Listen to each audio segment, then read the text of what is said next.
De la succession. La théorie offre des cas où l'ordre vrai de succession se retrouve toujours par jugement, même si on le change dans le fait.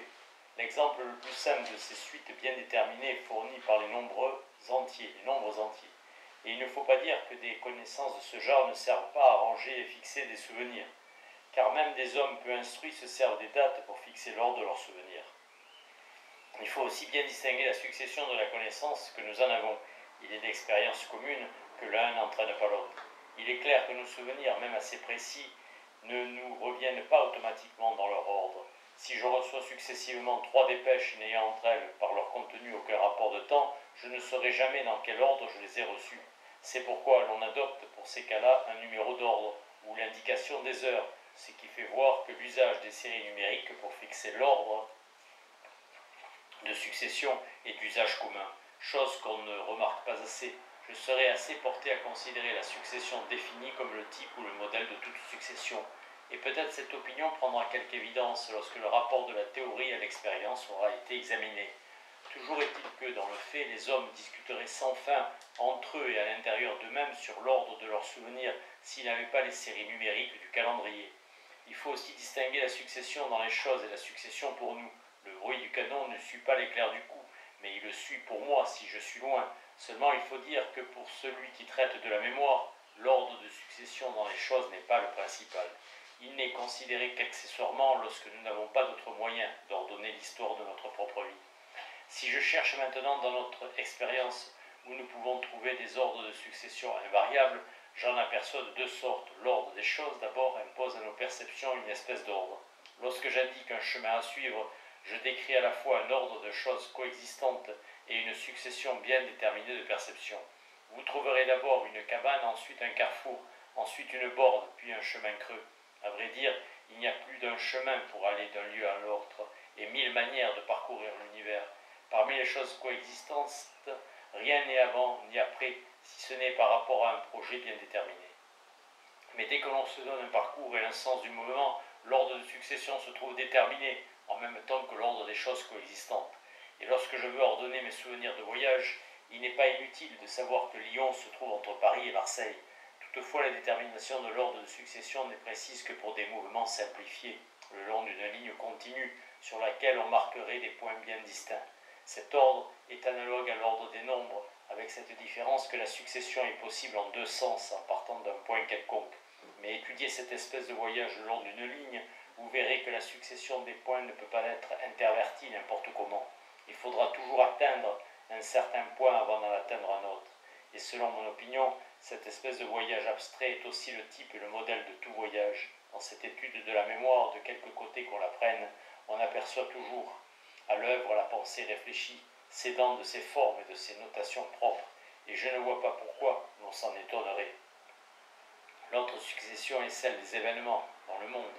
Ici, les termes passés disparaissent, on ne les retrouvera plus jamais. Édouard VII n'a été couronné qu'une fois, il n'est mort qu'une fois. Je n'ai été reçu qu'une fois à un certain examen. Un coup de canon jette à bas ce qui restait d'un clocher, la ruine suit le clocher, et je ne reverrai jamais le clocher dans l'état où il était à l'instant qui a précédé la chute.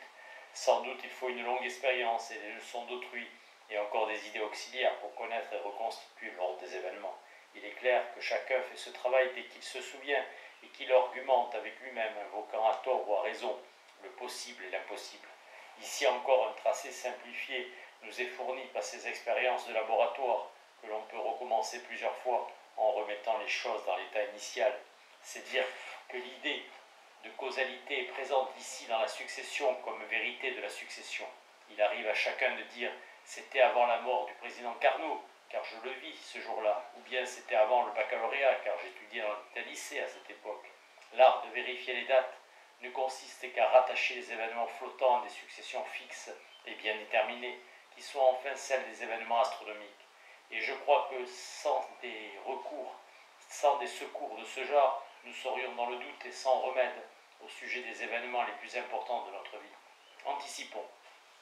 C'est par l'idée théorique de la succession, c'est-à-dire par le rapport de cause à effet, que nous percevons la succession dans l'expérience, ou bien il faudrait soutenir que nos souvenirs nous reviennent, enchapelés toujours dans le même ordre, comme une chose à nous, automatiquement conservée, ce qui n'est point Dans le fait, nos souvenirs s'offrent capricieusement et leur ordre véritable doit être retrouvé sans cesse d'après les idées, vraies ou fausses, correspondant à une science plus ou moins avancée, et toujours science.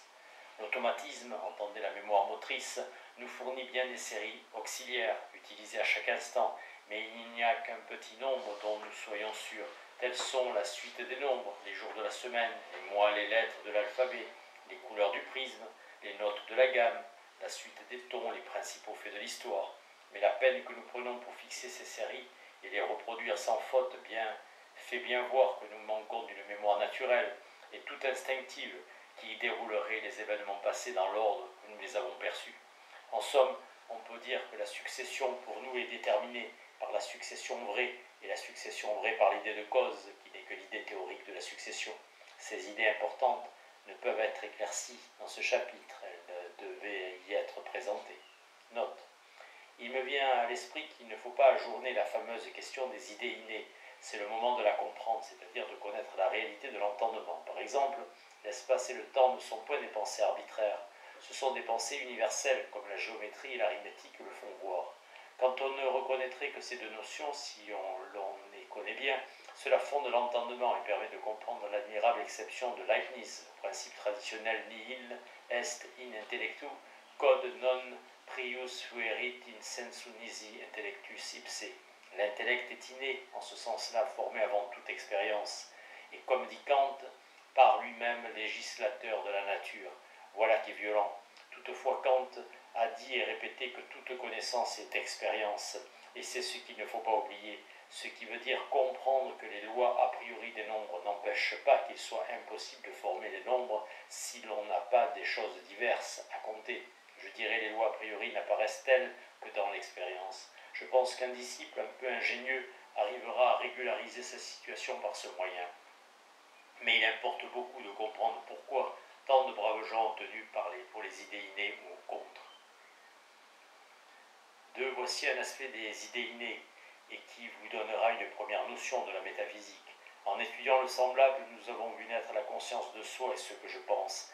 Toutes les pensées sont entre moi et mon semblable. Un mathématicien prouvait Dieu par les logarithmes. Il est clair que deux penseurs instruits seulement des définitions trouveront la même suite de logarithmes. Il ne se peut point qu'un esprit trouve ici autre chose qu'un autre. Trouve où? En lui-même, comme on dit. Car ce n'est point l'expérience qui nous donne un logarithme. On voit apparaître l'idée innée, c'est-à-dire l'idée que nous trouvons en nous par la réflexion. Posons le tout des idées innées possibles. Cela fait un esprit, non pas mon esprit, mais un esprit commun. Penser, c'est participer à cet esprit commun, c'est savoir y regarder. Et voilà le Dieu du calcul et de la géométrie. C'est l'esprit commun à vous et à votre semblable. Cet esprit est secourable, car que faire si l'on a rompu sa propre communication avec l'esprit? Cet esprit veut être un, car il n'y a de preuve de rien si l'on ne se tourne pas vers l'esprit.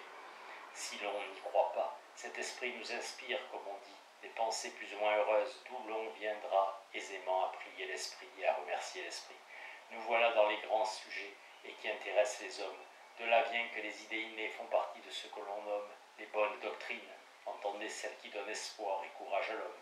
Celui qui nie les idées innées est pris aisément comme un négateur de l'esprit, de la société, de la paix, enfin de tout ce qui est humain et relève l'homme au-dessus de l'animal.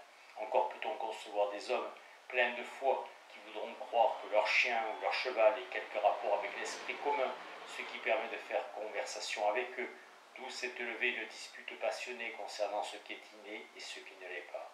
Si on ne considérait pas cela, on ne comprendrait pas une certaine ardeur. 3. Au fond, de quoi s'agit-il? Ceux qui nient et se moquent soutiennent que nous n'avons pas la géométrie en nous. Les autres soutiennent que si nous ne l'avions pas en nous, nous ne pourrions l'apprendre. On peut soutenir ici l'esprit dogmatique en invoquant la suite des nombres, qui n'a rien d'arbitraire. Des nombres que l'on n'invente pas, mais que l'on découvre en soi-même. J'ai pris d'abord l'exemple des logarithmes, qui est plus étourdissant par la masse de ces connaissances que vous trouverez les mêmes en consultant une table et une autre. Bon, mais il n'en est pas moins vrai que chaque logarithme, même si vous le calculez, vous est connu par une sorte d'expérience et un maniement des nombres. C'est pourquoi Kant, si célèbre par sa doctrine des connaissances a priori, disait que toute connaissance vient de l'expérience, et néanmoins, il y a toujours lieu de remarquer que celui qui calcule les logarithmes les trouve en lui seulement par son esprit. Ajoutons que l'esprit n'entre en action qu'au contact de l'expérience. Par exemple, si j'ai des produits à trouver ou des puissances, des racines, j'ai recours à ma table de logarithmes. Ainsi, à un sens, je les trouve hors de moi, mais toujours par la foi au semblable, celui qui a fait la table, et par la foi en l'esprit commun. Descartes disait qu'on ne pouvait être certain de rien tant qu'on n'était pas assuré de l'existence de Dieu. Essayez de voir que cette pensée n'est pas tellement obscure si vous usez des termes qu'ici je vous propose, occasion pour vous de deviner l'étendue et la difficulté des recherches philosophiques et comment elles touchent par